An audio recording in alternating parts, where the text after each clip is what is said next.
Kick it off. This is a 12 by 12 porcelain tile. It's a through body tile. So you can kind of note on the edge of the wall, there is no trim. It goes right into the drywall and paint, as well as on the recessed niche, no schluter. Clean, modern look. Not everybody's taste. I love it personally. The design we went with here, again, just clean, contemporary. It's a hex, it's timeless. Framed it out. Won't need to do that on every job. You could use maybe schluter, so it's a little bit more minimalistic.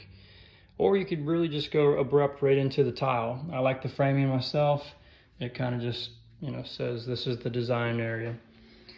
Again, we went with solid surface for the shower curb. Match that with the bench as well as the bottom of the recessed niche.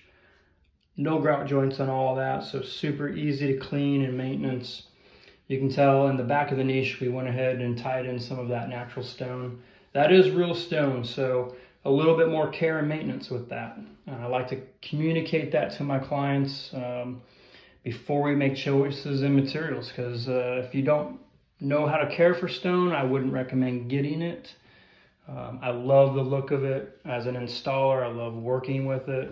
Joey, he did this install and he is phenomenal. So I can pretty much throw anything at him and he'll pull it off. You can tell by all the grout joints, he's very meticulous on his cuts, especially when we get into something that's got no trim on it and it's rectified. I mean, you can't be off on cuts. All right, on the last shower, we did not talk about the valve, except for finish.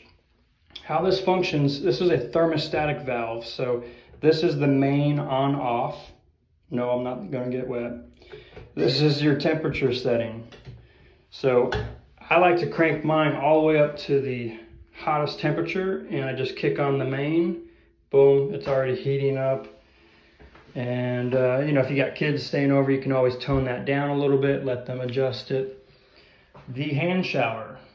So that's a diverter valve over on the left, and that allows for a 3 functionality here. So you got either the hand shower works on its own, the shower head works on its own, or you have the third option of running both of them at the same time.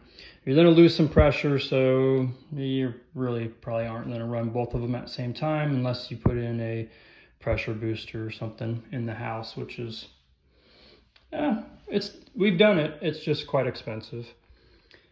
The lights. So on the last shower, you may or may not have noticed the shadowing over from the shower head. It was just a lot of shadows on that wall.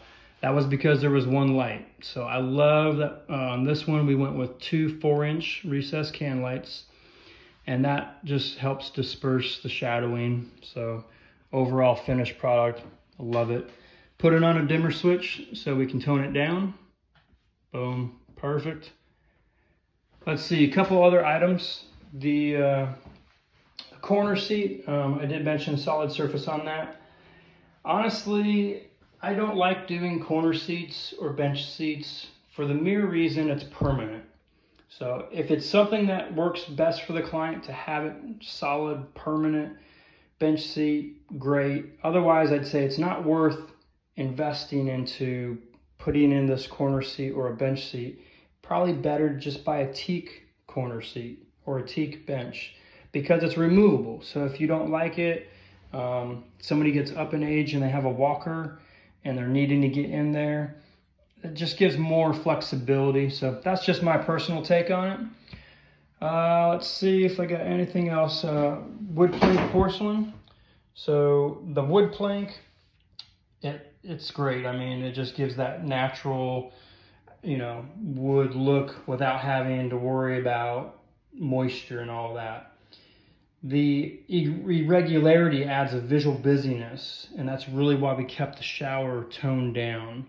Besides the design, the layout's straight lay. It's there's no veining in the field tile. So a lot of times I'll communicate a wood plank because of the veining. If you went with a marble look and it was really busy visual, it would just fight a lot. So something to definitely keep in mind. I appreciate your viewing. Check us out. layingitdowninc@yahoo.com is the email, or layingitdownnc is our website. Have a great day.